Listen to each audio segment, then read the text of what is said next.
મુખ્યમંત્રી અહીંથી મકાન બનાવી દે, હું જાહેરમાં મુખ્યમંત્રીનું ઈશુદાન ગઢવી સન્માન કરશે. બરાબર. નમસ્કાર મિત્રો, આ મકાન છે એ તોડી દોજો, અને એટલા માટે તોડી દોજો કે માલધારી છે, ગરીબ છે, શ્રમિક છે. એટલે તમારા બાપની તાકાત હોય તો અમિત શાહનું મકાન મેં તોડો જોઈએ. 1952 થી વસાહત છે, તમારા બાપની તાકાત ન હોવી જોઈએ તમે અહીંયા તોડી શકો.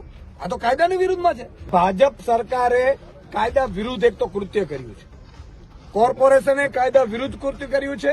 હું તો એમ કહું છું આઈએએસ ઉપર આપણે અને મુખ્યમંત્રી ઉપર આપણે દાવો ઠોકવાનો, બરાબર.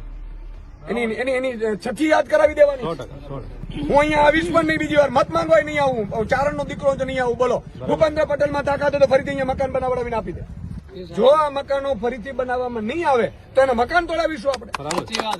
2022 ની ચૂંટણી હતી ત્યારે મેં કીધેલું કે આ લોકો રહેવા નહીં દે, અહીંયા જ કીધેલું, તમને ખબર હતું અંકિત. હું આ લોકોની છઠ્ઠીને ઓળખું છું, ભાજપ પડાની, સમજી લેજો. અને જિંદગીમાં આપણું કોઈ પણ માલધારીનો દીકરો હોય, મારે ખંભાળિયામાં ત્યાં કેટલાક ધર્મગુરુઓ પહોંચ્યા હતા, ભાઈ ભાજપને મત આપજો. મેં કીધું શું કરી આવ્યું છે મને સમજાવો. મતદાન આમાં આપણે લાવવું નથી, રાજકારણ લાવવું નથી, પણ મારો મુદ્દો એ છે કે તમે ઉદ્યોગપતિઓને જો જૂના શરતની નવી શરતમાં કરીને જો આપી શકતા હો, ટોકન ભાડે લાખો ચોરસ મીટર, લાખો ચોરસ બરાબર કિલોમીટર મુદ્દો ઉઠાવવાનો છું, ચિંતા ના કરો. મારું કહેવાનો મતલબ એ છે કે ઉદ્યોગપતિને તમે આપી શકો છો. રાતોરાત કોઈ બીજો ઉદ્યોગપતિ એમ કે મારે અહીંયા ફેક્ટરી નાખવી છે, તમે રૂપિયા ટોકન આપી શકો છો. 1952 થી વસાહત છે, તમારા બાપની તાકાત ન હોવી જોઈએ તમે અહીંયા તોડી શકો. આ તો કાયદાની વિરુદ્ધમાં છે. આપણે એમ કહીએ કે 15 વર્ષ ભાડે મકાન રહીએ તો એ ખાલી કરવાનો નથી, અધિકાર નથી. બરાબર. આ તો કાયદા પ્રમાણે છે ને. તો ભાજપ સરકારે કાયદા વિરુદ્ધ એક તો કૃત્ય કર્યું છે, કોર્પોરેશને કાયદા વિરુદ્ધ કૃત્ય કર્યું છે. હું તો એમ કહું છું આઈએએસ ઉપર આપણે અને મુખ્યમંત્રી ઉપર આપણે દાવો ઠોકવાનો, બરાબર. એની છઠ્ઠી યાદ કરાવી દેવાની 100%. કે તમે આ કરવા શું માંડો છો. તમે રેકોર્ડ બતાવો ને. તમે એમ કહો છો કે 5 વર્ષ પહેલા આમ કર્યું ને બગીચો ગાર્ડન બનાવું. એટલે ભાઈ ગાર્ડન બનાવો બીજા 500 જગ્યાઓ નથી. તમે મકાન આપી નથી શકતા. પેલા તમે એવું કીધું કે 2022 સુધી બધાને મકાન આપી દેશો. તમે આ મકાન છે એ તોડી દોજો, અને એટલા માટે તોડી દોજો કે માલધારી છે, ગરીબ છે, શ્રમિક છે. એટલે તમારા બાપની તાકાત હોય તો અમિત શાહનું મકાન મેં તોડો જોઈએ. અને એવો કયા, હું એમ કહું છું કે આજે કોર્પોરેશનની એક ડિટેલ કઢાવીશું આપણે કે કેટલા ભાજપના નેતાઓએ ગેરકાયદેસર મકાનો કર્યા છે, અને એના તોડાવીશું. જો આ મકાનો ફરીથી બનાવવામાં નહીં આવે તો એને મકાન તોડાવીશું આપણે. તમે કાયદો લો છો ને, હાલો કાયદો લો. અને આ 1952 નો છે, આપણે સુપ્રીમ કોર્ટ સુધી લડવા આપણે તૈયાર છીએ. મારું કહેવાનું છે કાયદા પ્રમાણે થવું જોઈએ. ઠીક છે, કાયદા પ્રમાણે થાય. ભાજપનો એક પણ નેતા સોગંદનામું કે જિંદગીમાં એને ખોટું નથી કર્યું. ભાજપનો એક પણ નેતા એવું કે અમે દબાણ નથી કર્યા. આપણે 500 દબાણો કાઢીશું, મંત્રીઓના દબાણો છે, મારી પાસે લિસ્ટ છે. તો જાઓ અને કમિશનરને કહીશ, કમિશનરને એવું કહેશું આપણે એવું હશે તો હું આવીશ કે તારામાં ત્રેવડો તો હાલ, હું તને દેખાડું ભાજપના નેતાનું, અને તોડ બતાવ. ચાલ, કેમ ભાઈ ગરીબ ઉપર તમે ચડી બસો છો.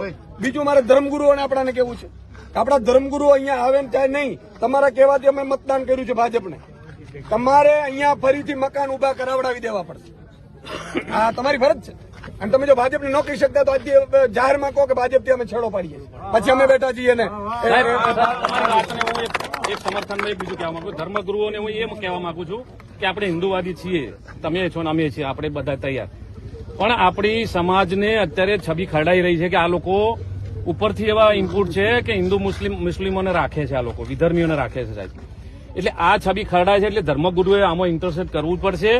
અને અમને આ છેલ્લી કક્ષાના અમને તો ગણી લીધા, અમે આ કઈ રીતનું અમે સહન કરી શકીએ સાહેબ.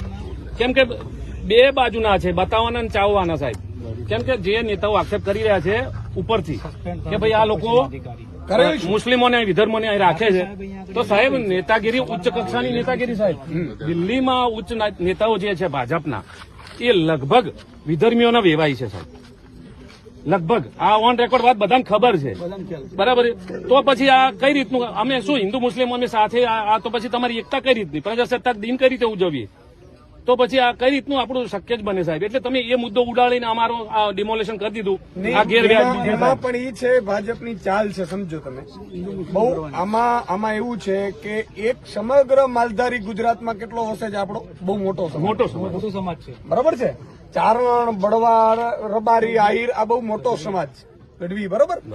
હવે એ માલધારીઓને બીજા માલધારીઓને એમ કે કીધું મુસ્લિમોને ભાડે આપતા હતા. એટલે એમ કરી અને બીજા લોકોને, એટલે હું એમ કહું છું કે આજે અમારા સહાનુભૂતિ ઉપર મેળવવા માટે, બીજા લોકોની સહાનુભૂતિ મેળવવા માટે, સાહેબ. એટલે આ આજે પીપર પાન કરંત હસત કુપરી આ મુજવીતી તુજવીત તુજવીત છે, ધીરો રે બાબુલિયા. જયારે મારા ઉપર છેડતીને દારૂનું કીધું ત્યારે મેં બધાને કીધું હતું કે હવે જાગો, અને ત્યારે બધા માલધારી ઉતરી. મારા માટે નથી, કઈ ફેર નથી પડતો. આજે તમને ફેર નહીં પડે, સમજી લેજો. પણ સવાલ એ છે કાલે તમારા ઉપર આવશે. આજે બરડાના મારા કેટલાય માલધારીઓને આજે જીવન હરામ કરી દીધું અંબાજીમાં. આજે મારું કહેવાનું એ છે કે ભાજપ છે કાં તો ક્લિયર કરે માલધારીઓ સાથે છે કે નથી, મને વાંધો નથી. બરાબર. ધર્મગુરુ આપડા ક્લિયર કરે કે માલધારીઓ સાથે છે કે નથી. આપણે સહન કરી લેશું જેટલું આવશે. 3 વર્ષ છે ને, જાહેરમાં કહું છું કે આમ આદમી પાર્ટીની સરકાર બનશે ને આ જ અધિકારીઓના બાપથી તાકાત હોય તો અહીંયા જ મકાન ફરીથી બનાવડાવીશું. જાઓ, ગાર્ડન હશે તો ગાર્ડન હટાવીને બનાવડાવીશું. અને આ જ મુખ્યમંત્રીનું કહું છું કે તારે જસ લેવો તો ત્યારે લઈ લે. બરાબર. માર નથી જોતું. બરાબર. હું અહીંયા આવીશ પણ નહીં બીજી વાર. મત માંગવા નહીં આવું. ચારણનો દીકરો તો નહીં આવું. બોલો, ભૂપેન્દ્ર પટેલમાં તાકાત હોય તો ફરીથી અહીંયા મકાન બનાવડાવીને આપી દે. નહીં તો હું ચેલેન્જ આપું છું કે 27માં સરકાર બનશે. આ જ અધિકારીઓ જેને તોડ્યું છે એને સસ્પેન્ડ કરવામાં આવશે, જેને કીધું છે એના ઘર પાડવામાં આવશે અને અહીંયા ફરીથી મકાન બનાવડાવવામાં. અને તમે જસ લેવાની તમારી અત્યારે મારી આપણી પાસે સત્તા નથી, આપણે જોતું નથી. બરાબર. જસ લેવાની તાકાત અને પૂરો તમારા સન્માન કરીશું. મુખ્યમંત્રી અહીંથી મકાન બનાવી દે, હું જાહેરમાં મુખ્યમંત્રીનું ઈશુદાન ગઢવી સન્માન કરશે. બરાબર. રાજનીતિ નથી કરવી ભાઈ. તમારામાં એક 1952 થી છે યાર, તમે કઈ રીતે તોડી શક્યા? નમસ્કાર. વિડીયોની અંદર નવા હોય તો વિડીયોને લાઈક કરી ચેનલ સબસ્ક્રાઈબ કરી નાખજો. નમસ્કાર.